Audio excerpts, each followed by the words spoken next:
Hello, everybody. Hey. Hello, and welcome to this amazing group of people that you will come to know within this hour as we discuss parasocial relationships. And as we move forward, we're going to introduce everybody just really quick. Why don't we start with? And I'm looking at the screen. I'm like, which corner do I want to start with? But Dr. Emory, why don't you introduce yourself? Absolutely. Hi, I am Dr. Emory Daniel. I am an assistant professor at Appalachian State University in the mountains of Boone, North Carolina. I'm in the communication department, and my big specialty is working with parasocial relationships. So this is right up my alley. And anytime somebody says, let's do something on parasocial relationships, I usually jump right in and do it. Thank you for having me. Absolutely. Dr. Ferchaud, please. You're gonna wish you had that pronunciation guide. I know. As it came out, can we chalk it up to anxiety? Sure. Yeah. I'm Dr. Arienne Ferchaud. Samsonite, I was way off. It's okay. It's one of those Louisiana French names.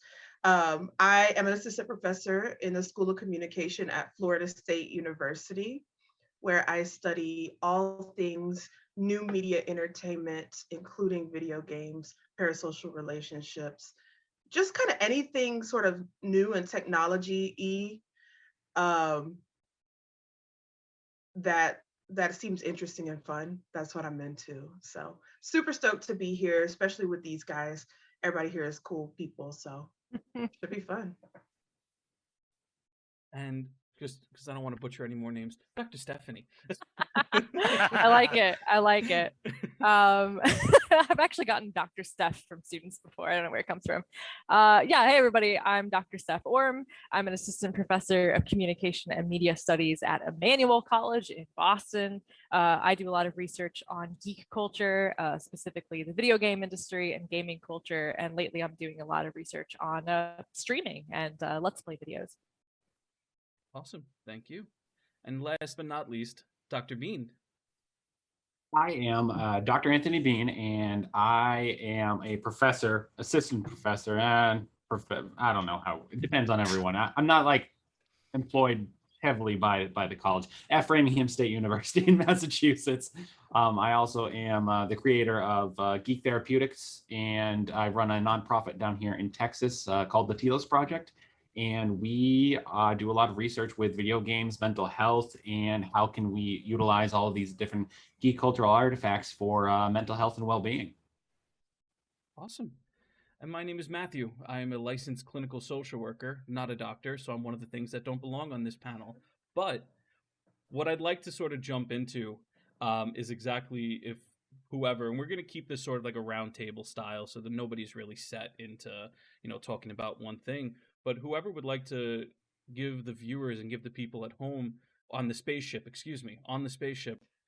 what exactly are parasocial relationships? Yeah, I'll jump in here. Sure. It's actually really interesting because I was on Reddit earlier today and someone in the wild mentioned parasocial relationships, and I was like, but essentially parasocial relationships got their start in terms of an object of study in the 50s. These guys named Horton and Wall were sociologists, and they were noticing this phenomenon, particularly with talk show hosts and newscasters, things like that, where people tended to react as though the interactions they were having with these newscasters or whatever felt like real interactions, right? So if they reacted as though it was happening in real life. Now, obviously, these newscasters weren't speaking directly to Steph or Emory or whoever. They're talking generally to a broad audience, but our brains don't evolve that fast. Right. So in many ways, it still feels like that same sort of interaction. So over time, these repeated interactions really develop into a full-blown relationship. So it's really a situation where you come to find that a media persona seems to be a friend or an enemy. You can have parasocial hate, you know, just like in real life, you have a nemesis. Emory is my nemesis. Arch. Arch nemesis, Yes. yes. So Oh, I Solid can't wait choice. for this arc. Yeah, we've It's got kind of it's a solid choice, guys. we've got kind of a Midoriya and Bakugo kind of relationship. I was gonna think go I'm- Mugen Train. Yeah, I think I'm the Bakugo here, but that's fair. yeah, you can have that sort of relationship with media characters as well. My favorite example of that is Joffrey from Game of Thrones. No one likes him, right? Nobody. Yeah. I've yet to ever meet somebody that was like Joffrey. Yeah. But You know? he's a He's my great guy. he's a great character. Like not like Yeah. he's a great person, No. right? But he's such a great Right. character because you can like really hate him, right? And, like, Yeah, develop yeah. a strong feeling towards him. Yeah. Mm-hmm. So it's still in many ways a parasocial relationship, just kind of a parasocial hatred, right? Yeah. And traditionally, as I mentioned, this sort of concept or construct really was all about newscasters and really real people. But people realize, hey, in fictional characters, our brains still work exactly the same way. And we love these characters, we hate these characters, we get upset when these characters are no longer with us, which to me is the most fascinating thing. It's something called a parasocial breakup. When you don't have access to this character anymore, you feel sad, like you've lost a friend. And if you don't believe me, go on YouTube and look up Red Wedding reaction videos and tell me that people weren't upset when that happened. And so, funnily enough, with media research, media effects, communications research, everything old becomes new again, because originally we're talking about newscasters or talk show hosts or real people. Then we kind of move into the fictional character realm, and now we're moving back to real people with things like Let's Plays, streaming, even social media. So I'd like to, I'll let some other folks jump in on this too. But I mean, it's super fascinating. Yeah, I mean, and I'd like to kind of piggyback off of that. It's interesting because not only you're dealing with something called identification, where you feel like if it's a fictional character or if it's a newscaster or if it's a streamer, you really have this mentality of, I feel like this person, I agree with this person, I want this person to succeed. So like if they triumph, we triumph. And that's a major component of these emotions that feel so real with parasocial relationships. And that's one of the facets I found so interesting when we did a study again on Game of Thrones back in 2017, was this ideology of when a character dies, do we feel that same heartache like you would in real life? Like, so we did on the Kubler-Ross model for a Game of Thrones character. I won't spoil who it is, but it is one of those things that it was actual anguish for that person. And they were like, I'm taking a day off work because there's a death in my family, it feels like, because they felt that distraught. But with that though, and I like what you were mentioning, Ariane, this idea of how we've transitioned over the years. Because when we looked at parasocial relationships, the area that we're always most concerned about was the person that was on screen couldn't interact back with the audience. See, that was like the main facet that differentiated a social relationship from a parasocial one, is that the person that was on screen couldn't say anything to that person. Whereas now we have things like social media, whereas now we have Twitch chats to where if a streamer or an influencer were to see a comment from somebody, they could interact back. Well, now that throws everything for a loop, because now we've kind of transitioned from what we've known as parasocial for a very long time to the point where it's kind of made a resurgence, not only from the research side, which is cool that it has, but also within the kind of the public sphere, where streamers will come in and say, I'm having a parasocial relationship, or a viewer's having a parasocial relationship with me, and I do not feel the same way. And so, I mean, just kind of as a timeline of it, I think this has just become a very fascinating subject. It's one that has become incredibly important, not just for big name celebrities anymore. It can be a nano influence. It can be a streamer with 5 viewers consistently. These feelings, not only from the viewer, but now from the streamer, are very real and are considered very important to them. So I'll stop there, but I just, again, I think this has become a very relevant topic and an important one for such a growing field like influencing and streaming. Yeah, and I like that because it also says you don't need to necessarily have thousands upon thousands of viewers when it comes to parasocial relationships. There's been things in social media that you see as like comfort streamers, right? Who, sometimes comfort streamers could absolutely have thousands, but you tend to see like a little bit of a smaller number, like 20, 30, but the connection to that streamer is really what is, or not necessarily a streamer, but a YouTube personality, anything like that, is what seems to be so strong and very important. Which I guess kind of leads into something that I'm genuinely curious about too, is why and how sort of these relationships form. What's the reasoning versus, is there a biological component? Is there strictly just a social component? How does it seem to form? So just to sort of reiterate that, Matt, because they're saying you're a little bit quiet. So the question here is how do these parasocial relationships form? What's the processing like, and having been looking in the chat a little bit of parasocial interaction in a sort of microcosm here. It is something that pretty much everyone does to some degree. Some people are certainly more prone than others. I think it's just a trait, you're more likely, potentially more empathetic, perhaps.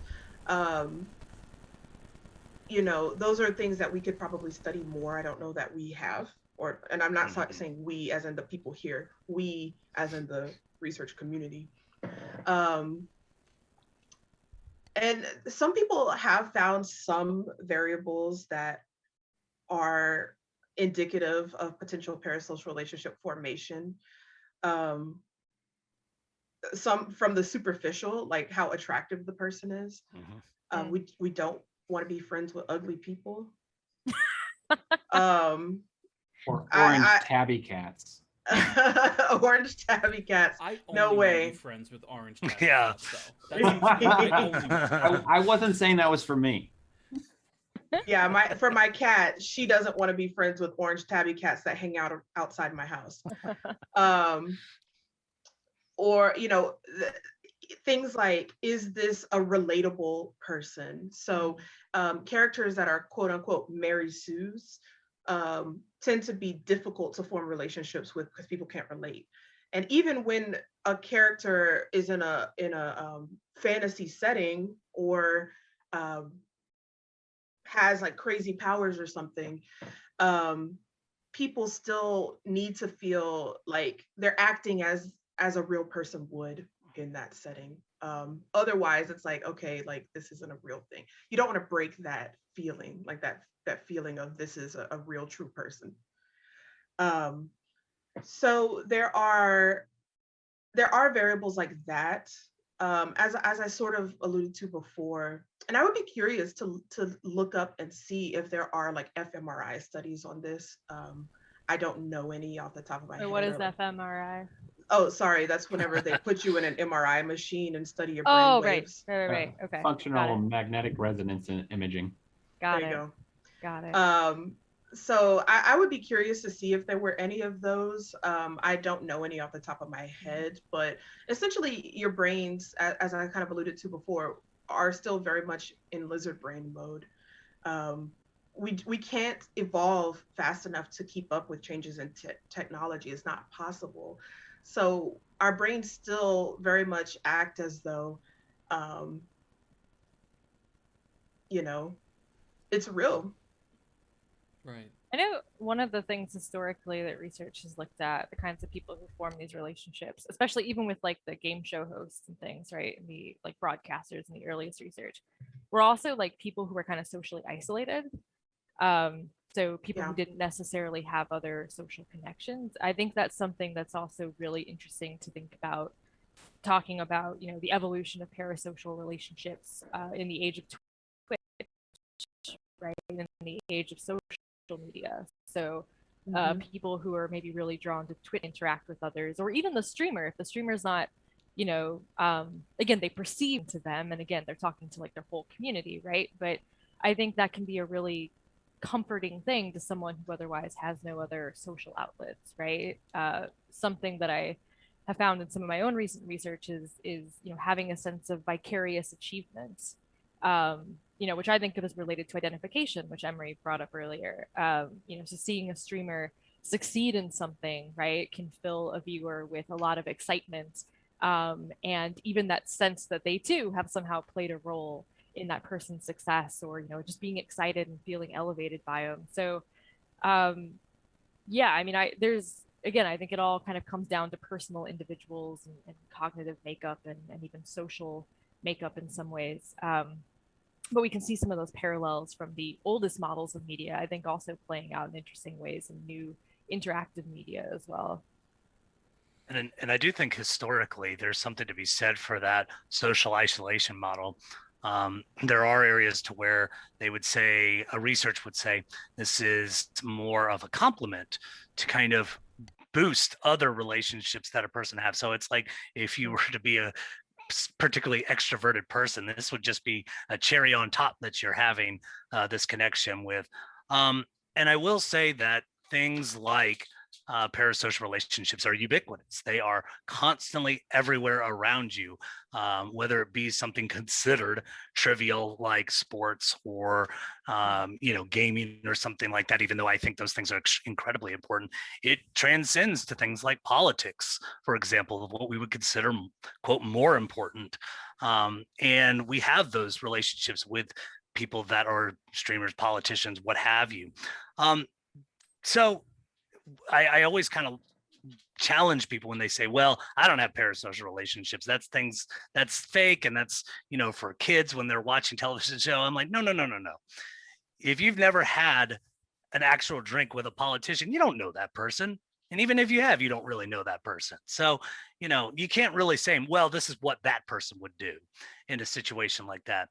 The other thing I want to mention is that this particular theory, it kind of stems under something called social presence.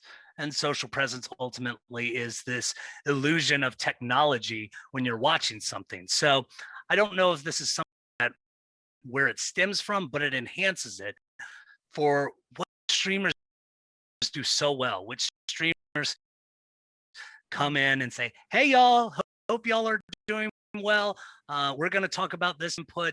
And then you would look at something like, it was so wonderful for y'all to come and join my stream. Love you guys, care about conversation. We'd love for you to be part of our community.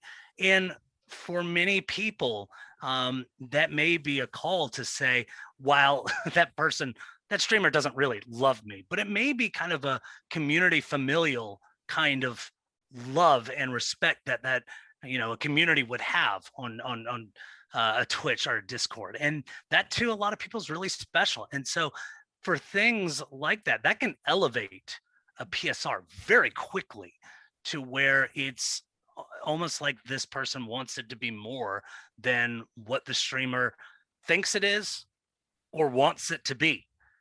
Because our research between Arienne, Steph, and I really centered around that was, how much does a streamer actually feel like this is an actual relationship? So, and again, it can move very fast where one person has one interaction with a streamer or an influencer and like, I really like this person. I'm going to keep following, whether they're attractive, whether they're credible. These are all variables that really bring people to the table to where they want to participate and they want to stay. I would say that that's would be a good resemblance of that. Honestly, would be when Emory and I first met in person. He took a picture of me and texted it to me. You know, he's like, "Hey, now we're in this relationship here." But I think that another aspect. What a creep! Right? That's what I think that was. You are taking this so out of context. So now we are going. You have such an active imagination. we're going into the boundaries of aspects of everything. Absolutely. It was a great transition. Thank you. You were waiting for that. But it's also the idea of the mental health of not just the streamer, but the person who's having that parasocial relationship, which is kind of a little bit more of what we work with as a licensed clinician. Is how do we get them out of that parasocial relationship, and how do we get them into a place of understanding that while I may interact with them in an online format or watch them on something, there is not necessarily a relationship there. And I know one of the big ways that we tend to do that is we ask certain questions of, oh, how do you know this person? Well, I watch them on TV. Well, how have you interacted with them? Well, I haven't. Where are you going to a con or something along those lines to really kind of meet them? Really cool. You know, you're going to have these types of interactions with them, but it's also important to make sure that when we work with the mental health, not just of streamers, but as on the other side, as the people who are having these events, we have to make sure that they're prepared and ready to know that the person's going to look great in a picture and you're going to have a fond memory of that picture, but they're not going to remember you after that when they do this picture signing, when they have to do 1,600 of them in less than 2 hours. And that's okay. That's not anything negative towards you. It's in nature of the business on some level too. And it's okay to have those feelings, but also being able to know where that line is and how do we make sure we don't cross that line into crazy stalking territory. I will say the first time that I've, on a clinical sense, was exposed to, and back then I actually didn't even know the name, but to this idea of parasocial relationship was more so of a grief process, actually. Unfortunately, I had a lot of clients at the time who were very familiar and loved Etika, and a lot of his issues and a lot of things were very public and very publicized. And I remember I had that day 3 clients come in significantly affected as if this was a family member, to realize that he passed. So, and I think, Dr. Bean, you're right. For clinicians, it is very, very important to recognize that these relationships are going to mimic the same, if not, well, it's going to mimic the exact same symptoms, even if it's not a family member, even if it's not somebody who's close, even if it's somebody that they've sort of watched through a screen. Because, and the more I listen to a lot of these stories and what the relationship was, they grew up watching YouTube videos, loved the reactions to certain things. This was somebody that they felt strongly for. And so it is important for all clinicians, I guess, in a sense, to be able to recognize that, work with it, but to also address it and make it into more of a healthy manner, which I guess does lead into sort of the next thing. When do parasocial relationships become negative, or when do they become bad, or when do they have the capacity to become bad, I should say? I think there's something to kind of make I think there's something that needs to be kind of addressed with this, because there is what we're calling negative parasocial relationships, where you would have a media figure that you do not like. And this isn't one of those, I love to hate this, bad person. This is, I'm actually having difficulty watching this program. And to where a lot of scholars would say there's no such thing as a negative parasocial relationship, because you could just leave. And from what Arienne was saying with Joffrey and maybe Ramsay on Game of Thrones, to some extent, I hate to say it's hard to leave, because I loved that show so much at the time that even though I was watching these terrible things, it was very difficult for me to keep watching, but I kind of stayed with it. As far as the dangers of parasocial relationships, this was actually something, and Steph, maybe you want to take a little bit of a crack at this one, because we actually kind of found some examples on Twitter about where streamers were expressing these dangers that they were having with their audience members. Yeah. Kind of one of the things that had jump-started some of our research into this was me and Emory having a conversation about tweets where streamers were talking about kind of the voyeuristic nature of Twitch. Like, I mean, you're letting people into a huge part of your private life, right? When you decide to stream. I mean, even right now, like except for Matt, but most of us, like, you can see the rooms we're in, right? I'm in like my guest room with my messy unmade bed that Emory called me out on before we went live. Or thanks, buddy. You really like, are becoming the villain here, Emory. Nemesis. I would sit there. really Like, are. if we've learned nothing else from this panel, is that Emory is a jerk. Everyone's going to develop a negative. I second social this notion. relationship with I mean, it. maybe Midoriya, maybe you are more the Bakugo. I could very well be. I mean, given my track reputation here. but like, the things that you choose to like display in your rooms, right? Like the posters on the wall, or like the decor you have, or like Anthony's many degrees, or That's not. Oh my gosh, you transitioned. Oh, you are. I got you. Are, No, just kidding. you are too much. No. but no, I'm saying like the spaces that you're in and that you choose to display to people, right? Like communicate something about you, sometimes intentionally, sometimes unintentionally. And so you're letting people into this very private window of your life. And some people take that really far, right? And think that in inviting you into sort of this space, right, temporarily, that's also an invitation for like real friendship, right? Or romantic relationships in some case. So that was like something we were finding, where streamers talking about issues they had with members of their community sort of overstepping those boundaries, right? And making them uncomfortable. In the most extreme senses, that was things like stalking, right? And showing up at people's houses or sending unsolicited gifts and things, like maybe hoping for something to come of that relationship as a result, to kind of more benign things, but like constantly messaging them as if, like it was, just the five of us, like, hey, you want to hang out kind of thing, right? And so, we were just finding that this is something that, obviously streamers want to build community, but how do you sort of define that barrier between having, a online presence, right? And then also maintaining boundaries between your private life and having community members respect that. Does that kind of answer your question, Em? Sort of along. Yeah, and I mean, I will say that the majority of what was talked about was not to that extreme, although there were instances that were occurring, Steph, and I'm really glad that you addressed that, because it needs to be addressed, that it can get into some very dicey and scary examples. I mean, this kind of came up in terms of conversations where some researchers that I would talk to say, well, there's no such thing as parasocial interaction in relationships on stream. And the reason for that is because the streamer can talk back. They have the capacity to do so. And it wasn't until one of our interviews that we were talking to a streamer and they said, well, what about lurkers? There are people who are watching on their PlayStation and they're not going to use the keyboard function, because why would you? Because it's going to take a long time to type. And so what would happen is, from the stream then to the con, this person would come up to a streamer saying, like, this is my best friend, I am so glad to see you. And the streamer would have no idea, not even through a username, no idea who this person was. And so for the most part, it was in many ways less scary, but more awkward, to where the streamer would almost take this personally, where they were like, I feel like I should know this person. They feel so strongly about me, and yet I don't even know their username, or I don't know their name. This is so weird.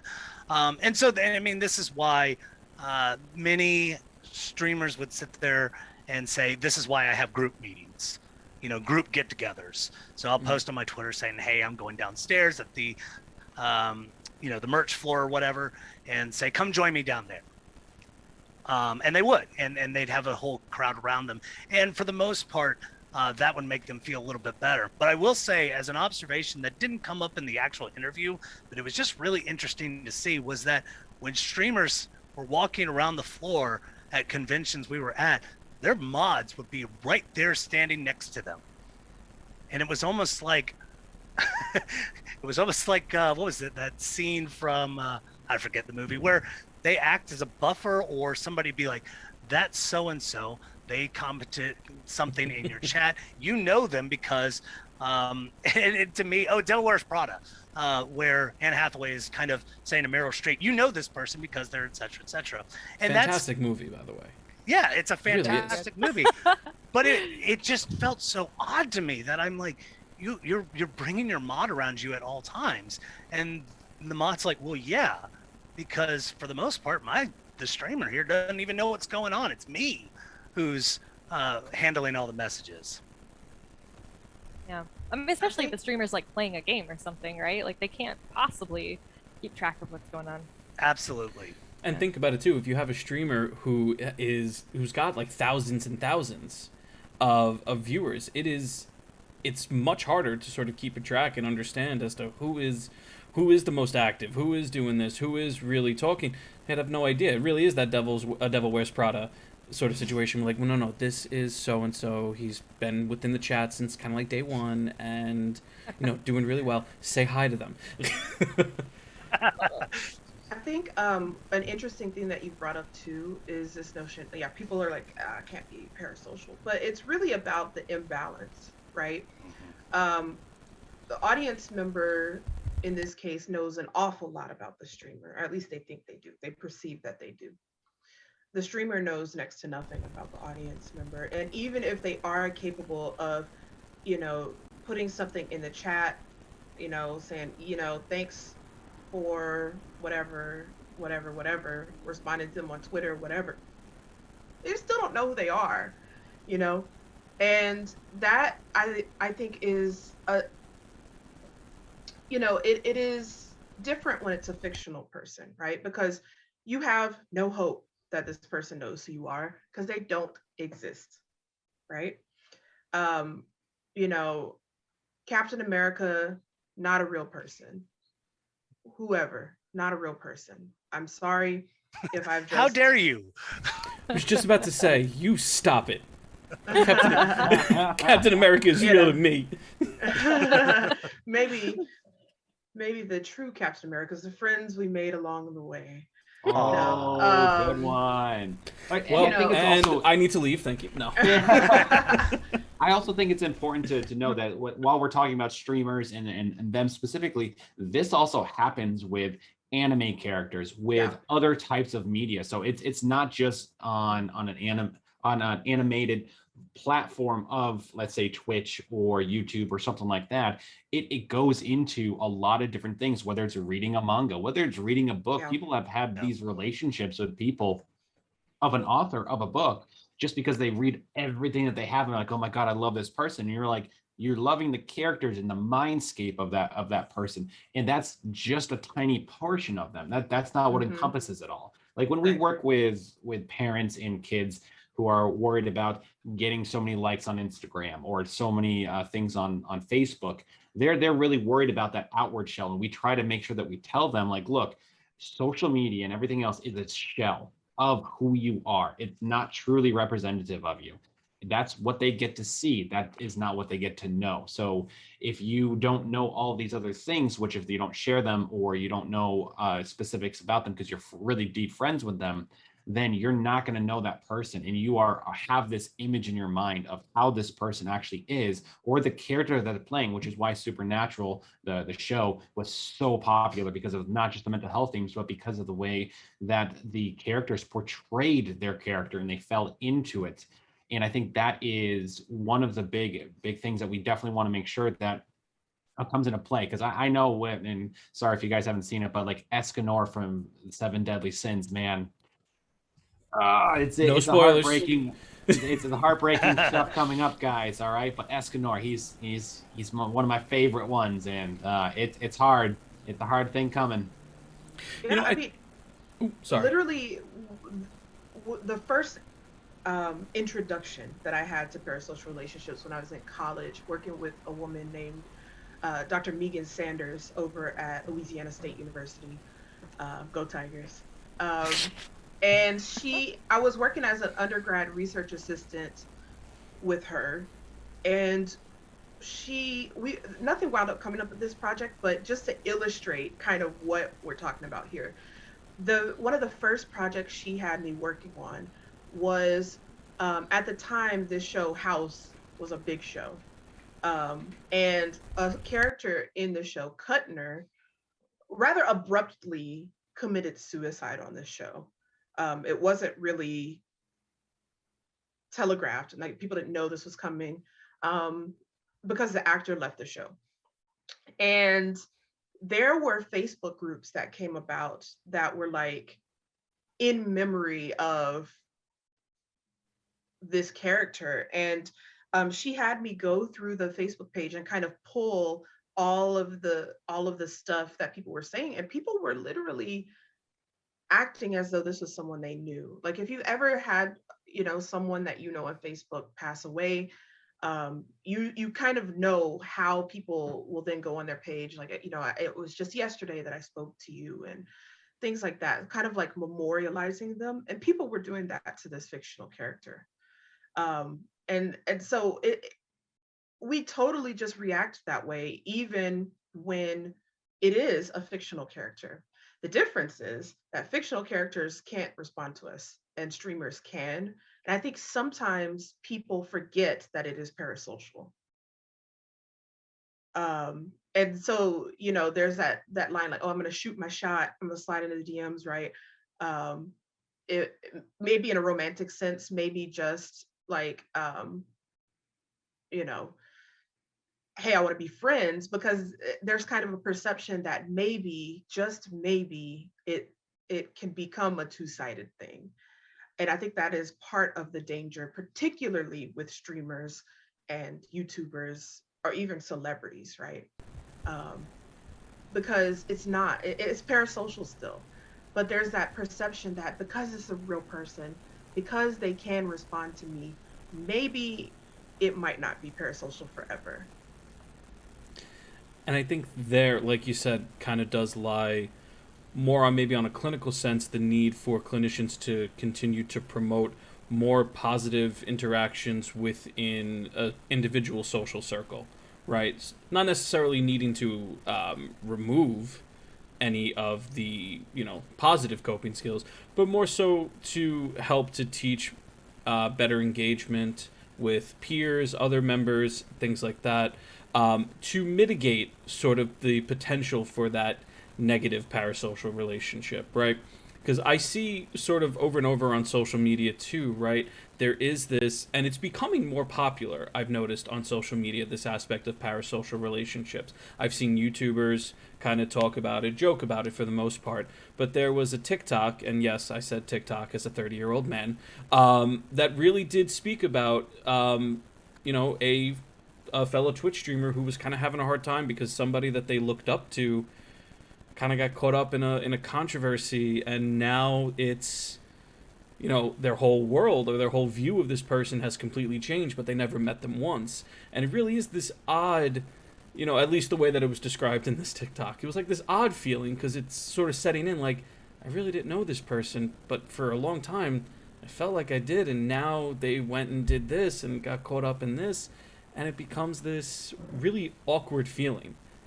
And clinicians may not necessarily know exactly what that is, which is why it's important to recognize, especially with a, ever-growing larger, especially, again, at 30, like, I can't talk to teenagers anymore, and it hurts me, although I'm trying.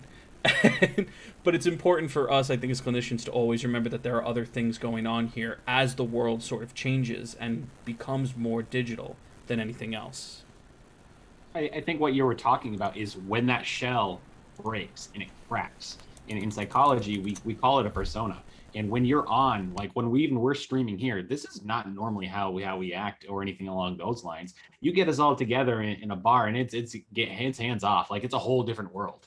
Like, we have our personas on here right now, and we have those specifically for this right here. When those crack, you get to see the person a little bit more, and kind of like who they are. And it's not necessarily bad or good or anything like that. It's our essence. It's who we are.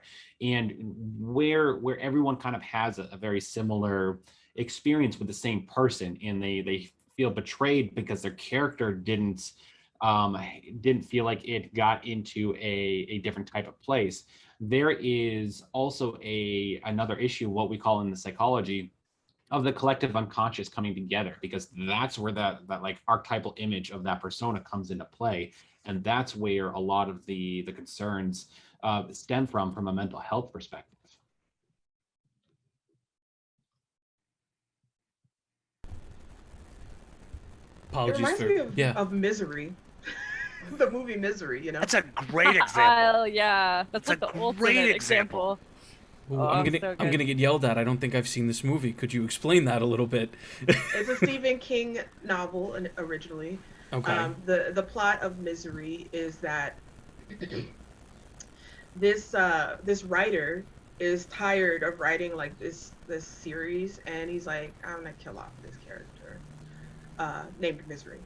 Mm. And this super fan is like, no, you will not do that.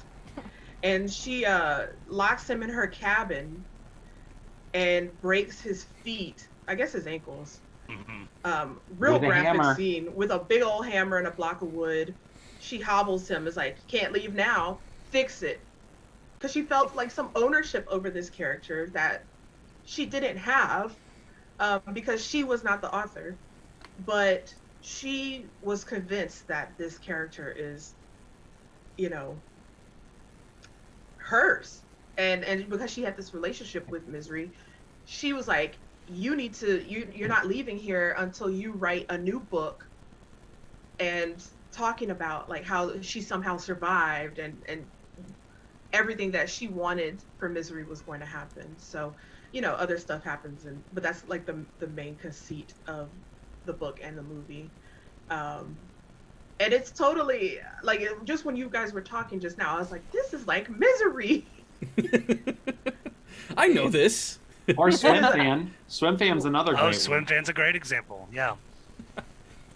So we're about 8 minutes left, so I do kind of want to throw it out, and we do have a question. I did throw it in the Zoom chat, but I'll just read it out loud. So the question is, what about as a streamer with viewers that are consistent in their support and also end up streaming and hope or expect the streamer to be in their stream? What would you guys say to something like that? Or, yeah. That's a fantastic question, and for someone who, I mean, I do stream every week, and it is something where viewers not have really overtly said, please come to my stream, but there might be some implications that if I show up to your stream, it's nice for you to come in. And I feel that as someone who streams a little bit, and I'm kind of going, well, maybe I should go in. The area with parasocial relationships is this essence of reciprocity, to where you do not need that reciprocity for something that's parasocial. That is strictly a social relationship trait.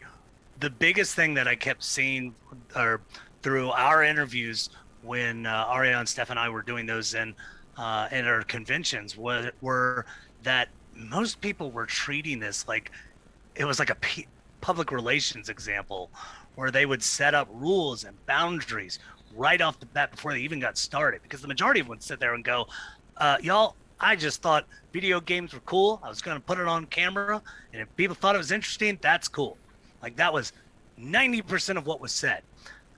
But for the most part, they learned very quickly, and I love this kind of mentality for people trying to kind of fake it until they make it kind of deal, where they would say, I need to establish this boundary. And one of them is that you are part of my community. I care about my community, but at the same time, my time to me is very precious. And so because you're part of a community doesn't necessarily mean we're friends. Doesn't mean that I have to make this, that I have to do this. If I do raid your channel, or if I do visit, that's great. But it's something you cannot expect. And laying down those rules right off the bat when you are establishing your channel is something, because I've done a streaming class before. It's one of the first things I tell my class: get it done now, because then there is very little wiggle room for a person to get really upset with you or take screenshots of something of you getting upset on a DM or on Discord or something. Because obviously, because what was mentioned is, social media is kind of your own personal PR, that you don't want that to reflect on you poorly, especially if you're trying to establish a brand as a caring streamer. So, but having those rules, having that established, having your mods know those rules, and that's another important thing, will help it to where that expectation, you might still have those problems, but they will be less. Yeah. And to jump in too, I think there's also this aspect of, as a person who's trying to stream or wants to stream, like you mentioned, not to have that expectation, but again, to kind of practice that and remember that too, right? We're not, not to sound crass or anything, but we're not necessarily owed anything. We're sort of doing this because we want to and because it's fun, and that's okay, right? We talk about setting boundaries with others, but we also have to set boundaries within ourselves too, and because in the end, that is what is helpful for us. That's what helps us to learn, grow, and kind of just be able to adapt to how the environment is going to work around us a little bit too. So there is this, I think there's a stronger notion of not to expect anything, but when it does happen, love it, cherish it, praise the hell out of it, be happy about it when it does happen, but don't be angry and upset when it doesn't, because that only hurts you more than anything else.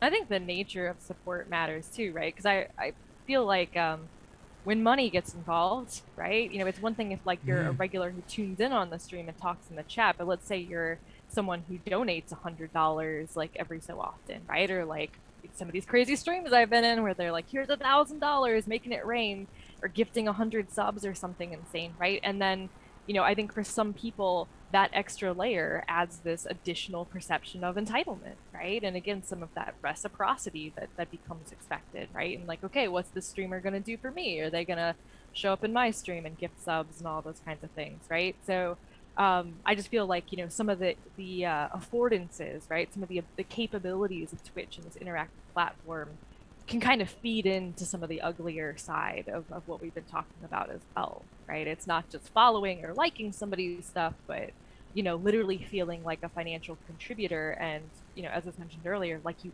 own some part of them, right? Right. In a really like you're a shareholder way. almost, in a sense, Yeah, as to somebody's stream. that's a perfect way to think of it. Exactly. And a small note on that, one of my favorite lines that I heard was a streamer telling us, the rules are the rules and they apply to everybody no matter what is going on. So they said, yeah, you donate $1,000, that's great. That does not entitle you to be a jerk on my stream. And when that was said, I got goosebumps.